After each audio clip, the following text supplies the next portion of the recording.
What's up, guys? I'm DK Wrestler, and today I'm going to be discussing about the recently announced WonderCon 2025 exclusives from Funko. I'm going to talk about them one by one in my opinion of them, and then of course I will talk about the shared retailers list that has been confirmed at the end of this video. But if you do enjoy this video and all the different content throughout this channel, don't forget to like, comment, and subscribe. But without further ado, let's kick this video off. So the first exclusive that was revealed was Tin Toy from Toy Story. And of course, if you know this channel very well and you know me, Toy Story is my #1 set of Funko Pops to collect. And speaking of Toy Story, if you haven't seen it yet, we did open packs of the NFTs that had released this week also. But of course, this is definitely one that I gotta add to the collection, especially because it is Toy Story. I thought at first it might have been just for the Pixar shorts because it is a Pixar short character, but it's specifically with Toy Story. And so I'm definitely going to be adding it to my collection. I feel like it's long overdue considering that we did get a little sneak peek of it with the mini set that they did, I believe, last year or the year before. Next up, for all you Marvel fans, we have ourselves a Captain America for the Infinity Saga with a speech bubble that says, "I can do this all day." Now, of course, not surprised that they were continuing the Infinity Saga because we did recently get the announcement of that wave of pops that had like Iron Man, Peggy Carter, and I believe that's where we got the first standalone Whiplash pop.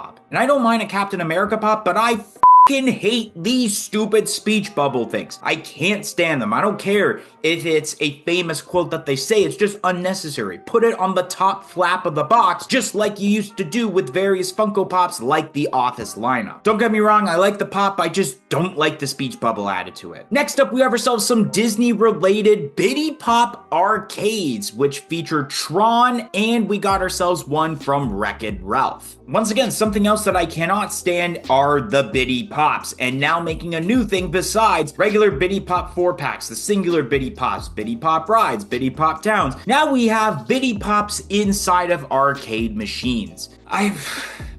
I don't know. I can't stand Bitty Pops, especially because of the price point and how tiny, like one little Bitty Pop for $5. I know that there are people out there that like the Bitty Pops, but for me, I can't get invested in any of Funko's products that aren't Pops already, especially when I'm slowly getting out of the Funko Pop game myself. Next up, we have ourselves a couple of One Piece Pops, which first off, we have ourselves Nami with White Hobby Horse Pop Rides, along with a 4-inch pop of Kuma. Now, once again, even though that I've not watched a single episode of One Piece because I can't commit to how many episodes there are for each season, I do respect the amount of detail that are put into these pops, both the singular version and the pop rides. One thing that I can definitely respect with the pop rides of Nami is that when it comes to the box, it is a perfectly sized box for this pop, almost like what they did in the past with the Deadpool on the e-bike rides. Instead of, let's say, TargetCon 2024, where we had the Elmo on tricycle and you had so much box space, but you're paying quite a bit of money.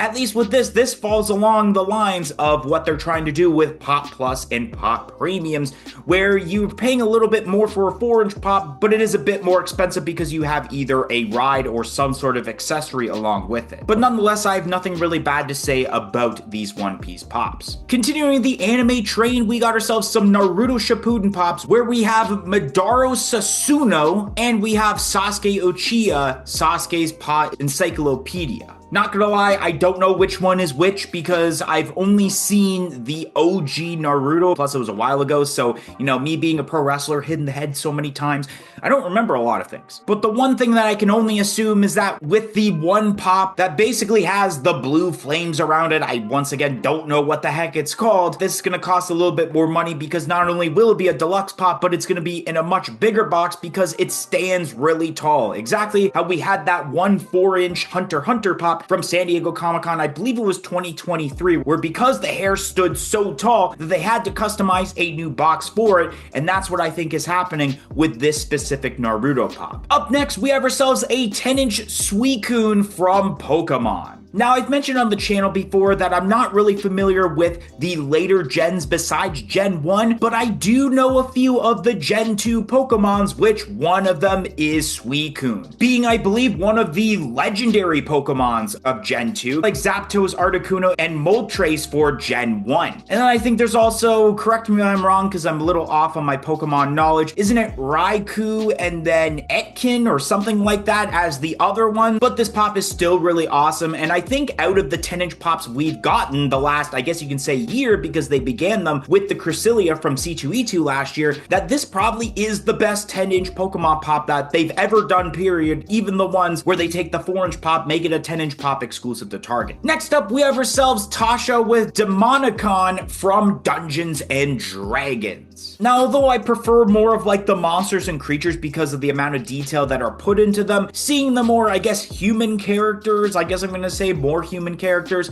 is still pretty cool. It spices up the lineup a little bit, and I believe, and I will explain this later on, that this is going to be a con-only limited piece count, so at least it has that going. And once again, I've never really had a problem with Dungeons and Dragons besides the 2-pack they did for New York Comic Con of Vecna and Vecna. Today I wanted to give a shout out to Sentinel 107, and the reason I'm giving them a shout out is because they signed up for our YouTube channel membership, which only cost $1.99 a month. And yes, although you do get a shout out, there are a few other perks within that $1.99, including early access to every single video that you watch on this channel. So definitely consider joining down below. This will help out the channel tremendously, especially very soon with the price increase when it comes to Funko items, so it would really help out the channel a lot to continue this. But continuing with this video, we got ourselves a Bitty Pop arcade of Sonic the Hedgehog.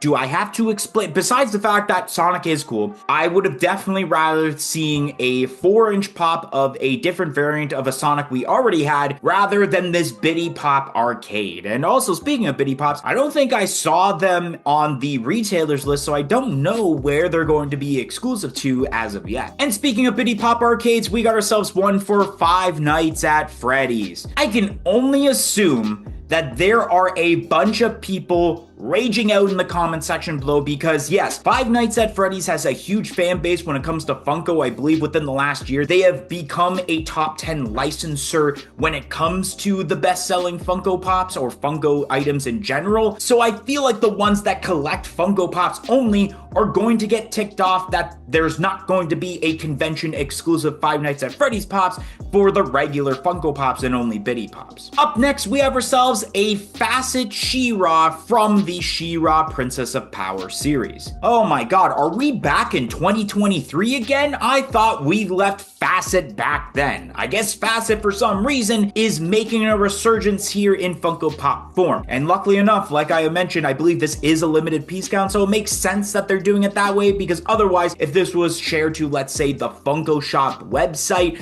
or even a regular retailer like, let's say, an Amazon or a Hot Topic, this is definitely a shelf or site sitter, because nobody cares about Facet Pops. I believe they already put some on clearance on the recent sale when it came to Funko.com. Next up, we have ourselves a 6-inch Sketch Deco Voltron from, of course, Voltron. Now, I believe this may be the same pop we got at San Diego Comic-Con last year, where it was 5,000 pieces and it's the regular colors. Maybe it's a little bit different with the posing. I can't exactly remember. I know that they did do a few Voltron pops, but I can't remember nowadays of where they were exclusive to or if they were a common or not. For all you Nickelodeon fans, we got ourselves a 2-pack of Anti-Cosmo and Anti-Wanda from Fairly Odd Parents. Now, this definitely is one of the more hyped pops as terms to this entire convention. Of course, we had the 3-pack of Fairly Odd Parents with Cosmos, Wanda, and Timmy, and now people have been wondering, when are we getting more Fairly Odd Parents pops? I do recognize the Anti-Cosmo because if you guys seen the certain leak of the prototype where you did see the head attached to what looks to be an upcoming Treehouse of Horror Homer Simpson body. But I still think this is pretty cool. I'm glad that Funko is going down the route of a Fairly Odd Parents pop. Up next, we have ourselves Zim with mechanical legs legs from Invader Sim. Now, this isn't too bad. I do like the detail involved with this, but Invader Sim just isn't for me exactly. And the last item that was revealed is a Daemon Targaryen from House of the Dragon. Now, I'm not a fan of House of the Dragon because I've only seen 2 seasons of Game of Thrones and I haven't seen past season 2. And this, I believe, is the prequel, so realistically, if I were to watch again, I should just wait until House of the Dragon is done and then go to Game of Thrones. But nonetheless, I don't know, I feel like the regular set of House of Dragon pops weren't really selling all that well, so for a convention exclusive, it's kind of hard to tell. Maybe it will sell, maybe not. But now it's time to show off the shared retailers list for both Canada and the United States of America. So we're going to start off with Canada, considering that's where I'm from. So coming to GameStop Canada, they'll be getting both of the One Piece pops, both of the Naruto Shippuden pops, the House of the Dragon pop, and the Fairly Odd Parents 2-pack, which GameStop being my closest retailer to me, if I were to pick up any pop from